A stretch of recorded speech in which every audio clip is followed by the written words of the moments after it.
Okay, in this video we are going to go over the point slope formula notes. So we watched a short video on where the point slope formula comes from. You can just Google that if you were not in class. But the final result is y minus y1 equals m parentheses x minus x1. Now your y and x will stay,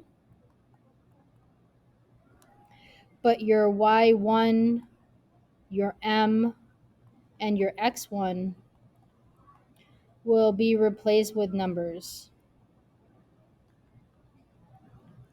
So we did triple substitution before with y equals mx plus b.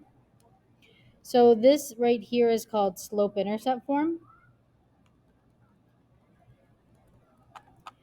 And then this one is point slope. So we are now going to concentrate on the second form, which is point slope. So we have an ordered pair, x1, y1.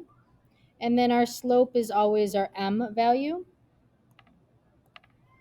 So we have this form y minus y1 equals m parentheses x minus x1. And now we're just replacing. So the first thing I see is minus y1. So I'm going to replace that with a 1 because that was my y1. Then I see an m, and I'm going to replace that with a 2 because that is what they told me. And then I'm going to replace the last part with my x1, which is 4. So this is the answer so far. Y minus 1 equals 2 parentheses x minus 4. So we're not going to do anything more with that. Same thing with this problem, x1, y1. And then this is our m. So y minus 4 equals 1/2 parentheses x minus 2. And then that's in point slope form.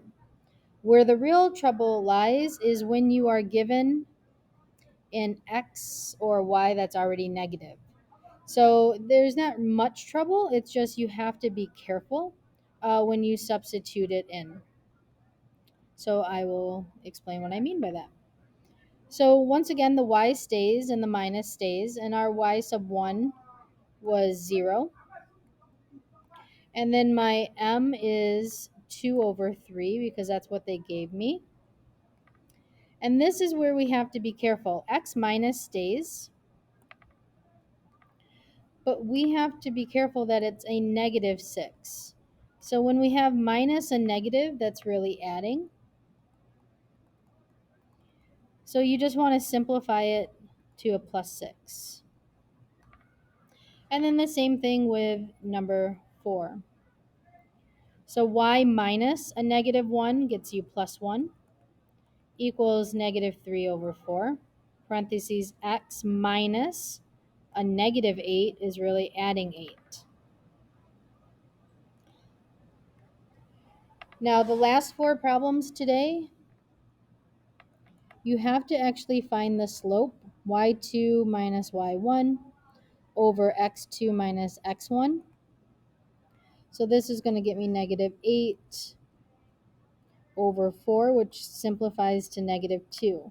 So this is my m value. Now, when I give you a problem like this, I'm actually going to ask you for 2 separate answers.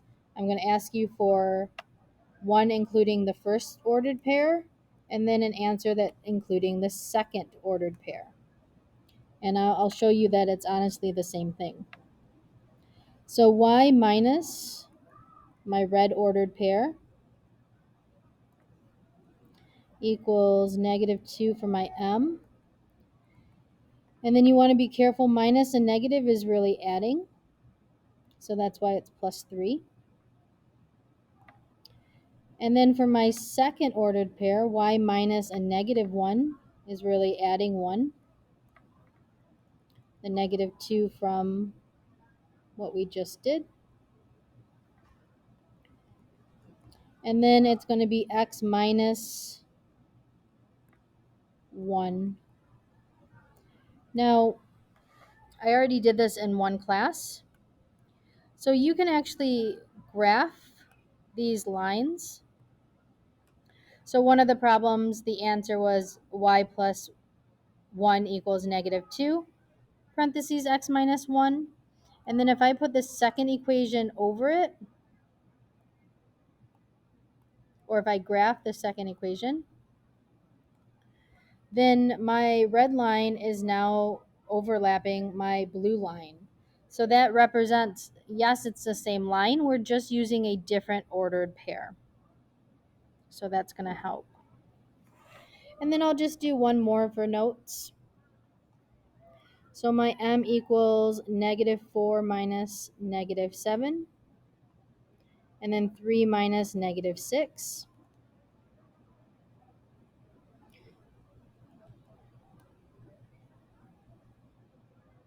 So negative 4 plus 7 is actually positive 3. And then 3 minus negative 9 is 9. Or 3 minus negative 6 is 9. So my slope is 1/3. So if I use my first ordered pair, it's going to be y minus a negative 7. So it's really adding 7. Equals 1/3 parentheses. Then x minus a negative 6 is really adding 6. So that's my first equation. And now I'm going to do my second. So y minus a negative 4 is adding 4. Equals 1/3, and then x minus 3. Now if I were to graph that on the calculator, the lines would overlap.